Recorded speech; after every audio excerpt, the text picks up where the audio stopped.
Hi folks, Professor King here. In this video, I'm going to be talking about Gilbert and Gubar's excerpt from The Madwoman in the Attic. That's Sandra Gilbert and Susan Gubar, and the full title of this very large text from which we're just reading a tiny little excerpt is called The Madwoman in the Attic, the Woman Writer and the 19th Century Literary Imagination. So it's kind of perfect for this 104 class, if you think about it, because we're talking about, critical thinking as it applies to literature. And again, we have yet another example of writers doing just that, right? So we're kind of learning what theorists do and what theory looks like. And, when we respond to literary texts in a critically thinking manner, what that might entail. So I'm going to change it to the share screen because I do have a PowerPoint for you all to utilize and access, and I'm sure fall in love with. So I'll jump to that right now.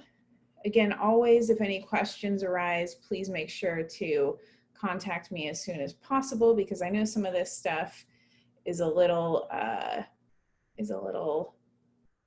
more challenging than we're used to, probably. Right, so this is an excerpt from The Madwoman in the Attic. This is from chapter 2 of the book. Again, it's in our textbook, but if you ever want to know what the book looks like, this is one recent edition of that book by Sandra Gilbert and Susan Gubar. So we have to know a little bit about the foundations of feminist theory and criticism. Which now, more often than not, we will refer to as gender studies or gender theory. There still is feminist theory, but because of the emerging conversations in the last 20 years about the fluidity of gender, about the gender spectrum, about the variety of genders, not just the sort of Western binary that we are used to, now feminist theory has really segued into this notion of gender theory. However, when it began, and for a very long time, it was still, primarily referred to as feminist theory. And definitely when Gilbert and Gubar in 1979 are writing this book, it's called feminist theory. So, what is feminism? I know, unfortunately for us, there is a lot of misinformation out there about what feminism is and about what its sort of purpose is, but really at its core, at its most simplistic definition, feminism is a belief in or an effort toward the complete social equality of all genders. And the reason why this sort of begins in feminism and then branches out to all genders is, one, again, because of that gender binary that Western society has imposed upon us for so many millennia, and a sort of silencing of other voices and ethnicities that have always considered other genders, right? I think of like the Native American, certain Native American cultures and Two-Spirit, certain other gender associations on the Indian subcontinent that we can talk about. Those kind of have been silenced for a very long time. And so we're doing a revisiting of a lot of those things and then building on it to make it contemporary and relevant in the present day. But if we think about this Western binary, the reason why feminism was necessary to begin, in the Western tradition, we can essentially say that the first major text is Mary Wollstonecraft's A Vindication on the Rights of Woman, which is written in the late 18th, early 19th century. Mary Wollstonecraft, who, as you all know, is Mary Shelley's mother, the author of Frankenstein. It's her mother. Very big feminist thinker and progressive for her time. So she kind of, is one of is essentially like the grandmother of this movement in the West anyway. And the reason why this is so important, is because Western society has always privileged that which has been considered male or masculine. And that when Gilbert and Gubar talk about patriarchy, that's really what they're talking about. A lot of people misconstrue patriarchy to mean just men specifically, but patriarchy is any time, anyone, anything in which, right, the masculine or what is traditionally been ascribed male, right, assigned male or whatever you want to call it, is championed, is privileged, is put in positions of power, etc. And then, you know, by extension, when we're talking about power relationships and we're talking about binaries, if this gender on the binary is elevated, right, then the sort of natural byproduct or consequences is that the female, or what is traditionally considered the feminine, is rendered less desirable in a number of ways. And so feminism seeks to critique that, right? Seeks to say, why is that? And really, we don't need to live that way anymore, right? That we can kind of, we can look at gender differently for the benefit of everyone. When Gilbert and Gubar are writing, they're in what's known the second wave of feminism. The first wave comes, you know, we have Mary Wollstonecraft, but then about 150 years later, we have people like Betty Friedan, you know, and some people interspersed in between there, right? Sojourner Truth, people like that. But the second wave kind of takes the next 150 years, and on the heels of that, we have like the women's movement, which is you know, a natural sort of byproduct of the civil rights movement.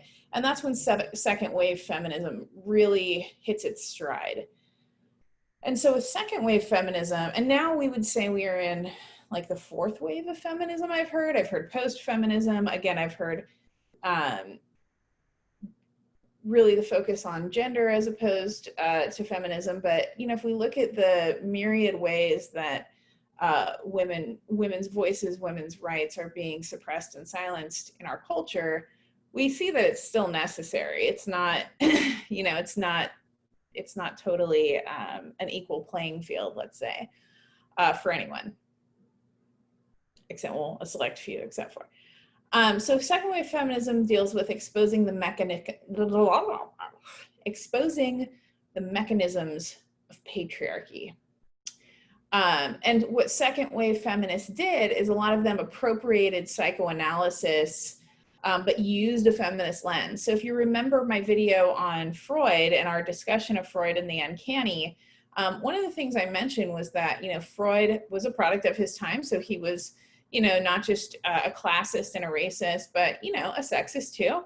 And a lot of his psychoanalytic theory, definitely with a 2020 lens and even a 1979 lens, comes off as incredibly male privileging, patriarchal, sexist, etc.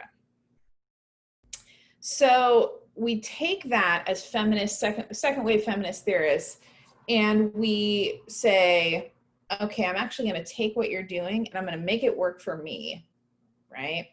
I'm going to take your psychoanalysis, Freud, but I'm going to make it so that it works for feminism instead of making, you know, instead of sort of poo-pooing the female, in other words. So you get a lot of terms that you'll see in psychoanalysis that feminists are using, right? Things like, you know, sublimation, or we talk about, you know, Oedipal things, or phallic symbols, you know, like we see a lot of that in second wave feminist theory. So, and you see a little bit of that, and even a discussion of Freud himself in Gilbert and Gubar. And then we also have it kind of bleeding into other schools of theory as well, as most theoretical schools do. You know, it's Marxist in that, again, Marxism isn't like a bunch of, you know, Che Guevara t-shirt wearing commies going, yay, right? It critiques how labor, capital, material resources, etc., are utilized and function within a capitalist society, right? So feminism brings in some of that too. Brings in the post-structuralism that we talked about with people like Foucault, and with, now my mind is drawing a blank, with bell hooks, right? So again, we're seeing overlap in these schools, and that is not uncommon. When we get to our discussion of intersectionality, we'll see how we essentially in 2020, we have to do those things. Because again, concepts, people, issues, texts, everything is much more complicated than a binary. And by reducing things to binaries and to sort of essential or essentialist terms, we talked about essentialism in another video, we're really robbing that thing, that person, that text of its complexity. So that's why, you know, you may see a psychoanalytic text that's also a feminist text, that's also a Marxist reading, that, you know, has elements of postmodernism and post-structuralism. So because, right, things are complicated. And so in the 1980s, particularly, Madwoman is published in 1979. So, you know, like it really kind of kicks off the 80s, if you will. In the 1980s, in terms of feminism, there's a shift from attacking the masculine to centering the discussion on the female work and outlook. So in other words, you know, it's, again, a lot of times when you hear very patriarchal and masculinity privileging media outlets, which, let's just be honest, 99% of them are, you will hear certain things like, you know, oh, feminists are man haters, or they're angry, you know, butches, or you know, there's always some sort of very, again, very demeaning, negative connotation with this belief in the social equality of all genders. And we have to think, if we're talking about power relationships, why that is, right? Why are the people who are responding to feminist critique always so ready to just smush it down, right? To just say, it's bad. Well, because as we see with feminist theory, patriarchy elevates that which is traditionally masculine, right? And if that is power, if that is privilege, right, that wants to maintain its position. So, of course, right, anything that challenges or threatens that will be immediately sort of put in its place, so to speak. But in the 1980s, when we're talking about shifting from attacking the masculine to centering the discussion on the female, this is so incredibly important, because this goes against those very short-sighted media sort of representations that I'm talking about, right? It's not about you, is what maybe a second wave feminist would say, right? It's about us. It's about our voice. It's about our representation. It's about us as not just characters in the novel, right? But as the creators of the text, to formulate and to not just establish, but to promote and perpetuate a female presence throughout literature, in every aspect of literature, theory, authorship, representation, et cetera, right? And so this also recognizes the need to establish a female literary or artistic canon. Very famous text by Virginia Woolf is called A Room of One's Own. And that's a little bit before this, you know, it's kind of in the early 20th century, but Virginia Woolf is essentially arguing for exactly that, right? This sort of space for the female artist, and the female writer is included in that, to ensure that those voices, again, are not suppressed, are not silenced. And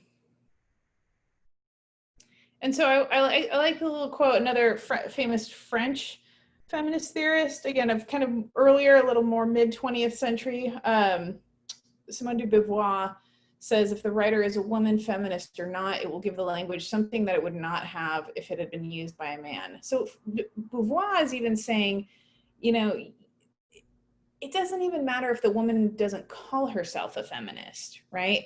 Just the fact that she is creating that art it changes things, right? It changes the canon. If we think back to like Eliot, right? It changes the way we consider the canon and the voices we hear and all of those sorts of things. So let's talk Gilbert and Gubar. I hope you like this reading. I remember the first time I read it in my 20s, I was so excited. I mean, this was like right up my alley, right? It talks about womanhood, it talks about power relationships, it talks about mental illness, right? It's like all the things that like just really drive me crazy, that are not, and drive me crazy in a good way.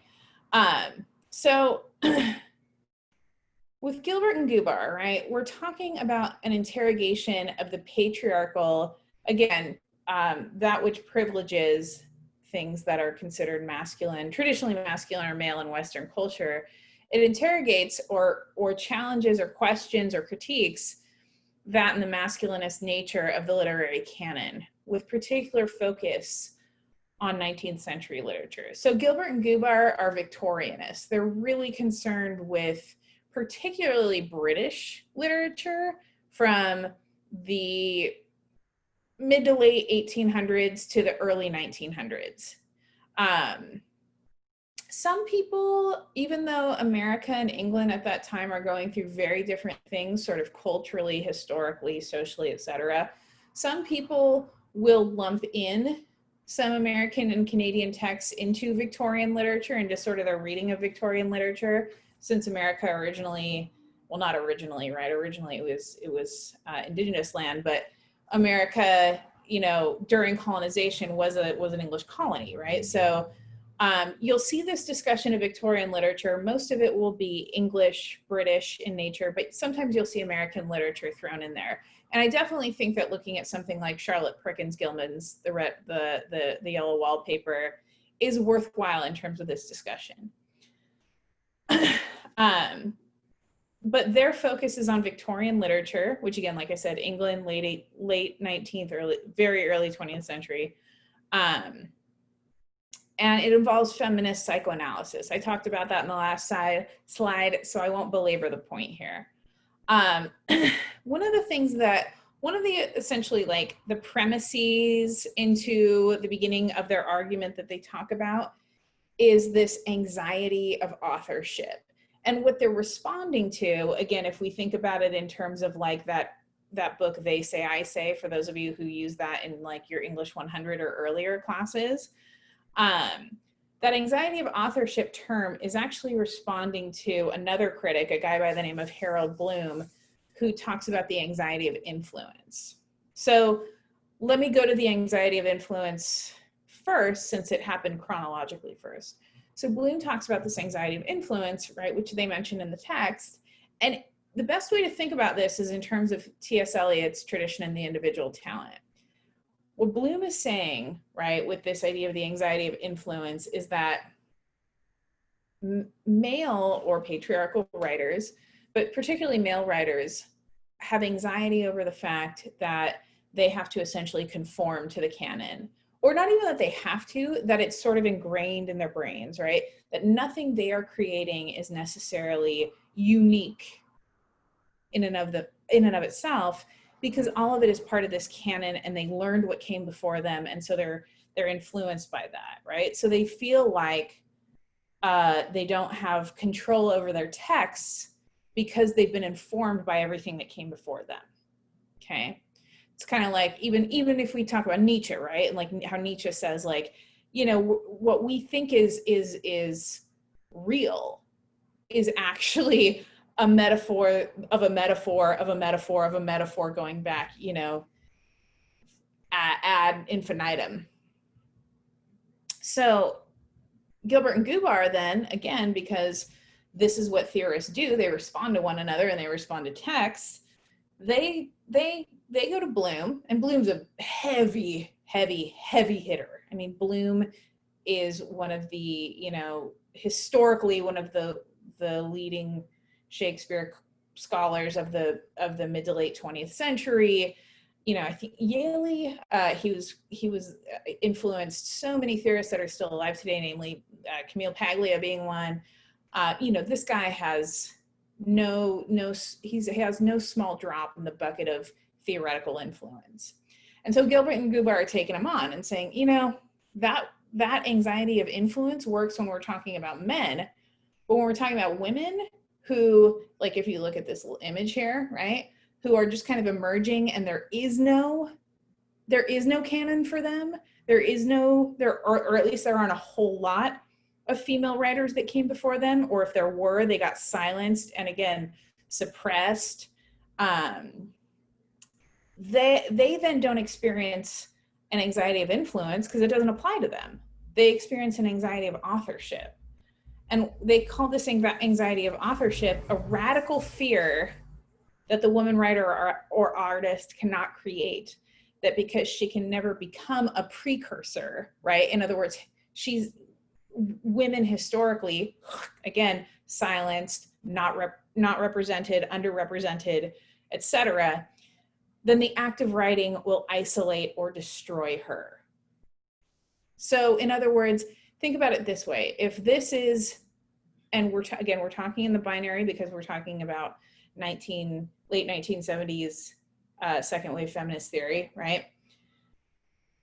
If everything around her in literature, everything before her in literature was created by men, maybe there are female characters. You've got a Madame Bovary, you've got a Hedda Gabler, and et cetera, but because she does not see herself in the writers and the creators and the artists, right?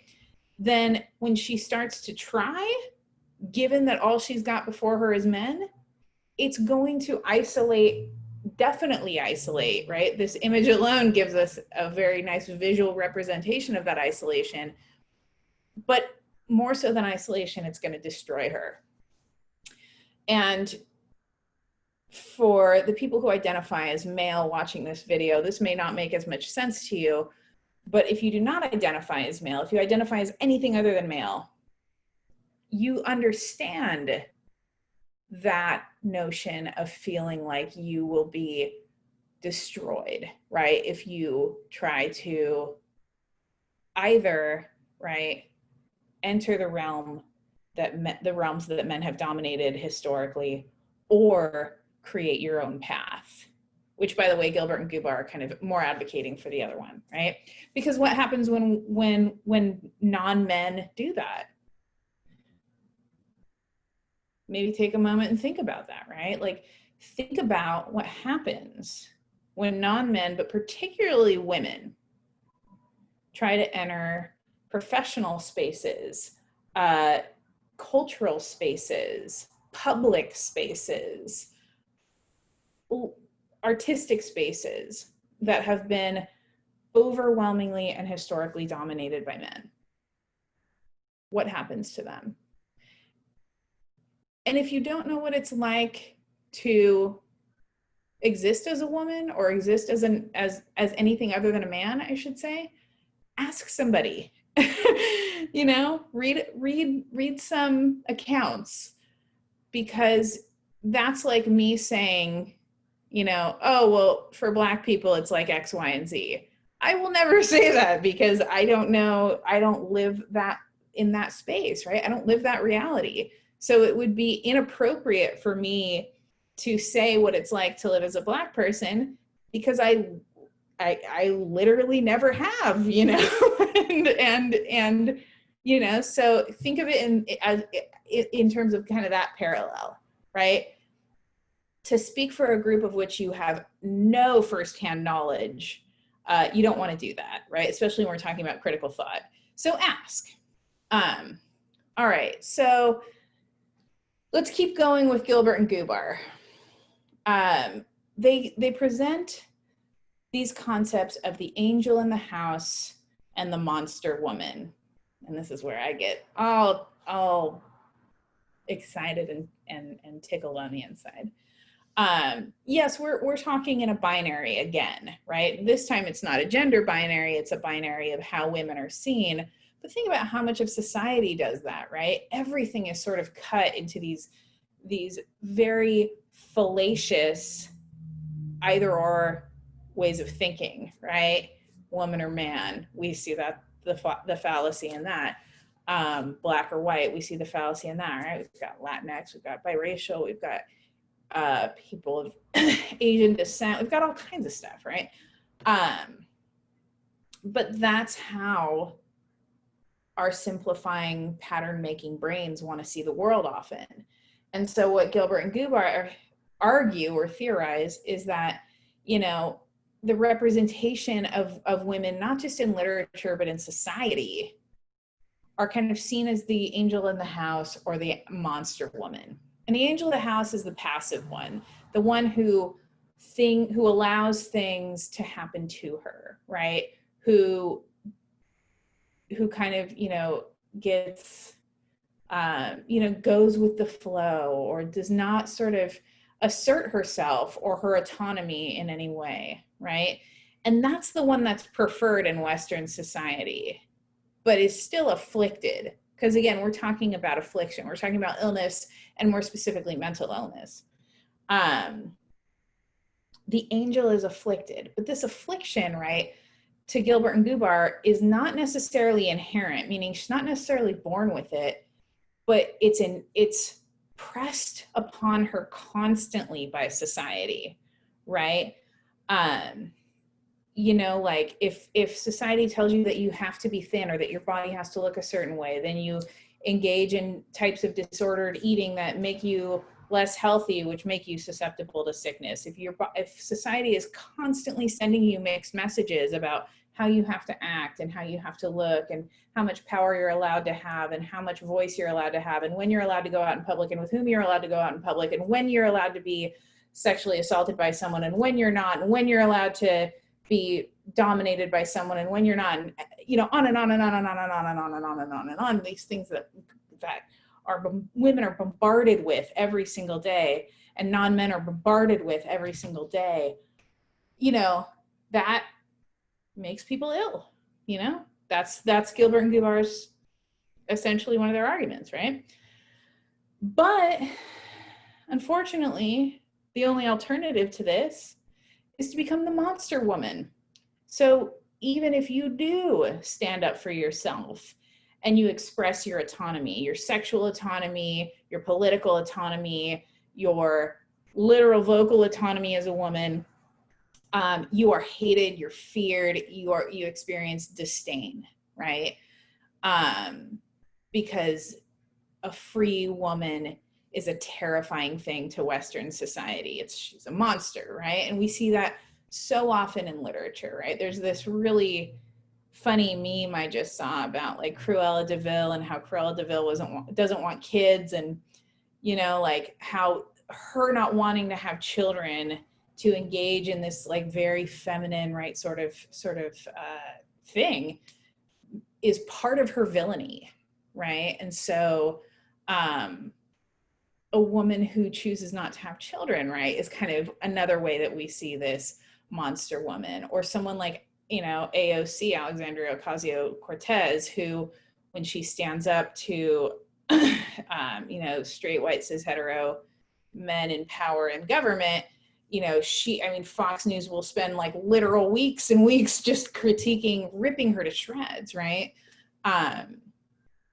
And she, you know, it's not politically biased either. If you think about like the things that the president has said about Greta Van Susteren, right? Like it happens all the time.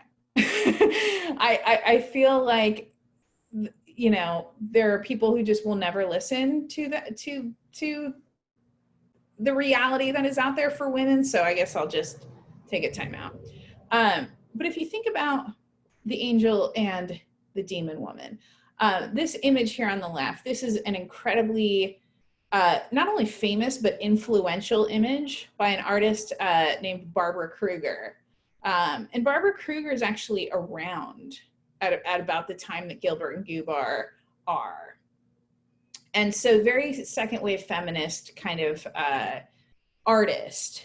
She ended up actually teaching at UCLA for a number of years. She might still be there actually. But if you think about this notion of the passive angel or the demon woman, I think this image, right, this very famous work of art, Your Body is a Battleground by Barbara Kruger, is a wonderful representation of that, right? Because again, if the woman's body is a battleground, it speaks to this idea that we are not allowed to have ownership or authorship of even ourselves, right? That society is constantly battling literally atop us.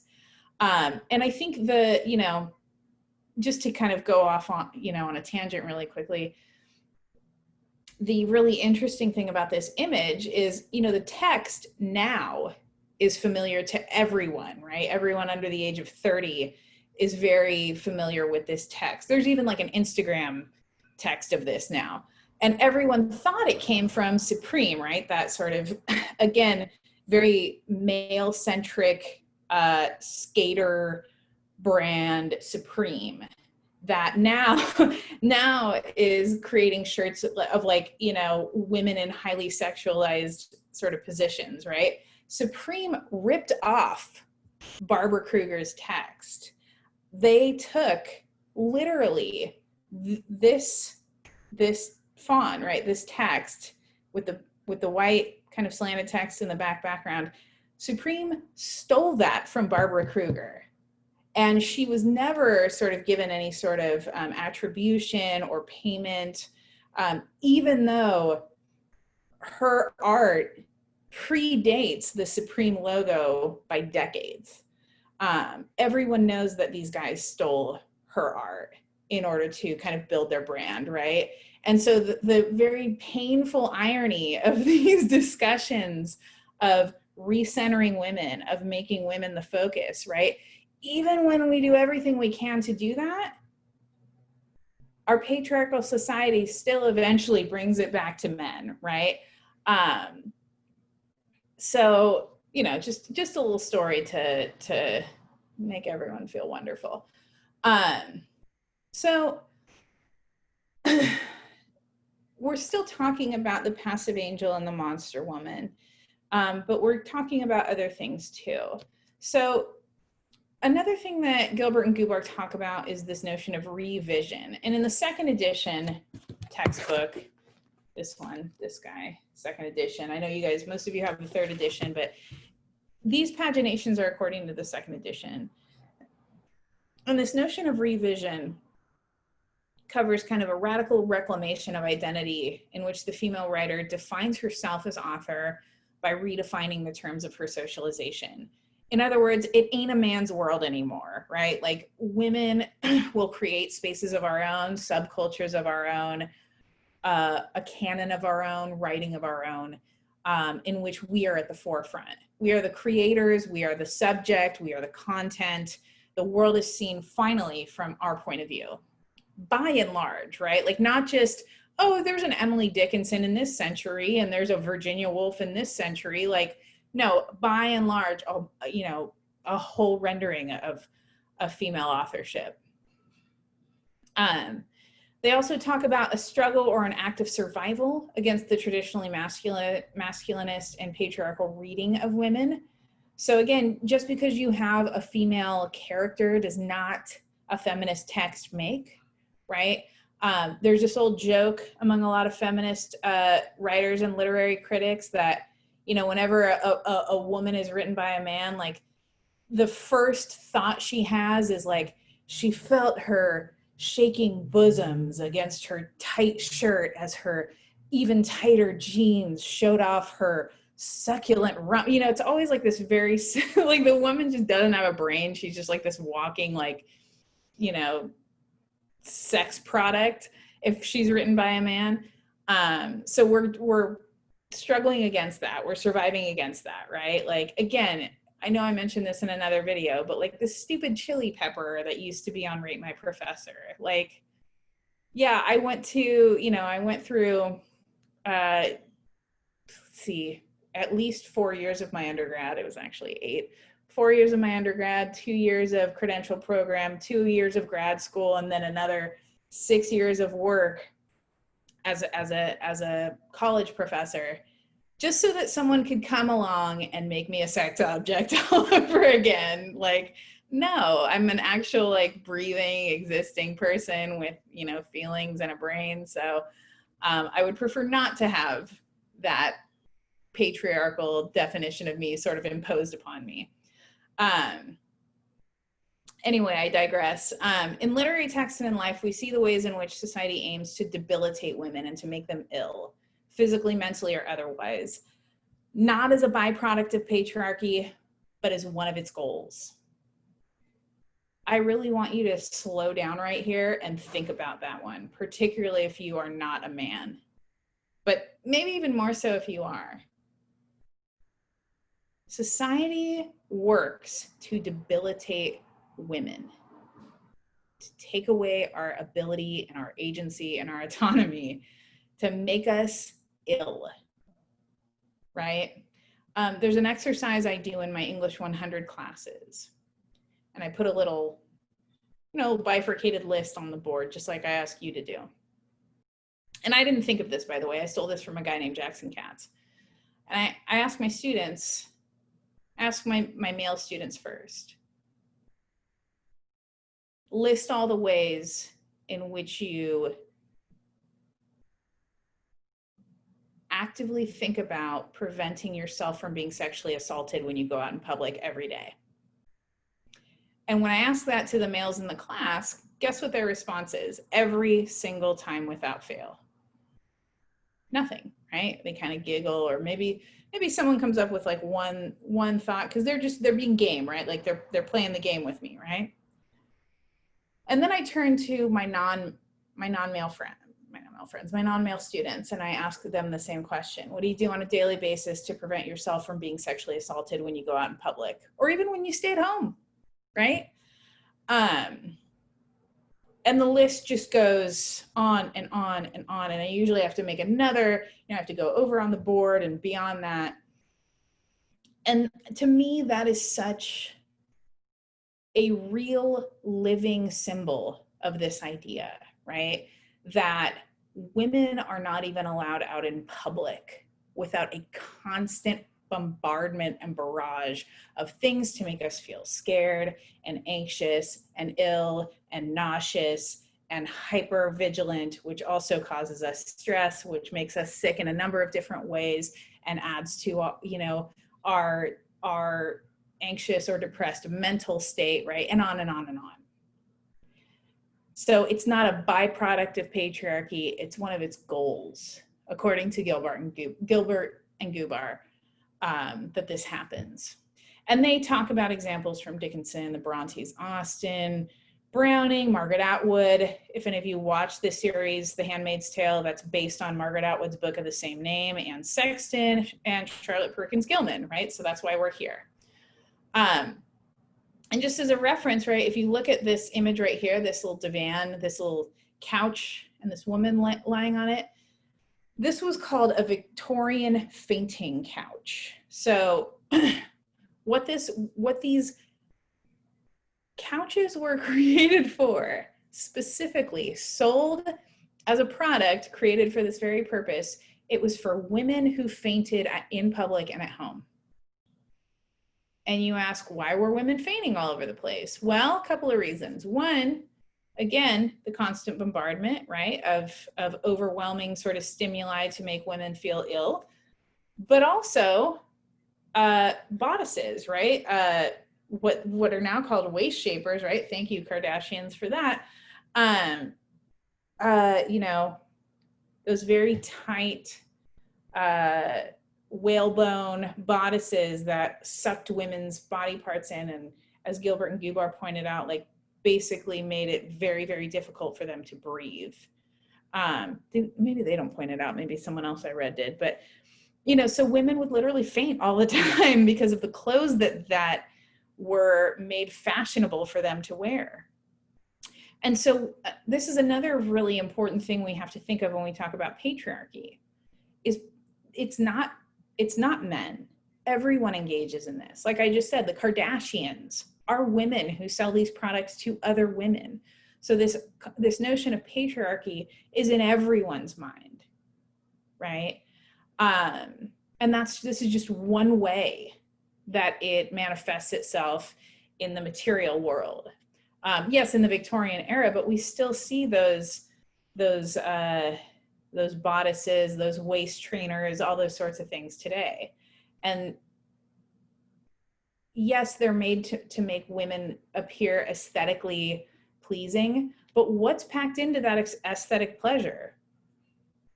Why does it have to be that a woman is attractive if she either tortures herself or hurts her body in some way? So, things to think about. And then, we have some of these other quotes from Gilbert and Gubar that I want to make sure that we look at. Before we get to this discussion, I want to read you a couple of these quotes. In the second edition, this is on page 1931 of this excerpt from the Madwoman in the Attic. They say, "For if contemporary women do now attempt the pen with energy and authority, they are able to do so only because their 18th and 19th century foremothers struggled in isolation that felt like illness, alienation that felt like madness, obscurity that felt like paralysis to overcome the anxiety of authorship that was endemic to their literary subculture." Right? Think about that in terms of Gilman. Isolation that felt like illness, alienation that felt like madness, obscurity that felt like paralysis. And if we go down a little bit, they then say, finally, such traditional, metaphorically matrilineal anxiety, matrilineal being essentially the opposite of patriarchal, like carried down through women, ensures that even the maker of a text, when she is a woman, may feel imprisoned within texts, folded and wrinkled by their pages, and thus trapped in their, quote, perpetual seams, which perpetually tell her how she seems. So in other words, we got to think about audience, right? And how we come across to any potential or given audience, and how the way that we try to express ourselves might make us sometimes feel like we are being imprisoned, especially if we are from a group or a subculture that has not had a lot of representation up until this point. We have to think about that, right? And they talk about hysteria. I know I talked about hysteria, and where it came from in terms of Freud, and they reiterate a lot of these things that are discussed in terms of, thinking that women are crazy because we have uteruses, and doing, and treating us horribly accordingly. But again, that wasn't true. And so if it's not women who are inherently crazy, then what is causing us to feel stifled and maddened and isolated and anxious and all of these other things? But at the same time, right, we get this admonishing for being ill. It's not enough that we're made ill in the first place by the constant bombardment from society, everyone in society, right? But then when we react to that, that's not okay either, right? And so it's maddening, right? And that's kind of the tone and the feeling of Gilbert and Gubar. And if we think about that in terms of Charlotte Perkins Gilman, if we can think about that tone of, or maybe not the tone, but the idea of your understanding of reality being constantly dictated by an external force, right? Or your understanding of reality being constantly told that it is incorrect, or your knowledge of yourself and your own body and your own mind being told that those things either don't belong to you or that they're somehow defective, right? That someone else understands you and the world around you better than you do, right? Let's think about those things in terms of Charlotte Perkins Gilman's The Yellow Wallpaper. And so when you read The Yellow Wallpaper, think about these things from Gilbert and Gubar, right? And then I want you to kind of create a bifurcated list where the things you see in the ideas that you take away from your reading of The Madwoman in the Attic, you apply them then to your reading of The Yellow Wallpaper. Then pause and take a break, right? This is not about going fast. It's about slowing down. Critical thought is not about speeding up. It's about slowing down. It's about slowing down so that when you realize the people who have been telling you how to look at reality might not be the best sources to get your information from, you can say, well, who is? And then when you return after your break, after you slow down, analyze the connections you're making even further. Don't just make this a one-off. Slow down.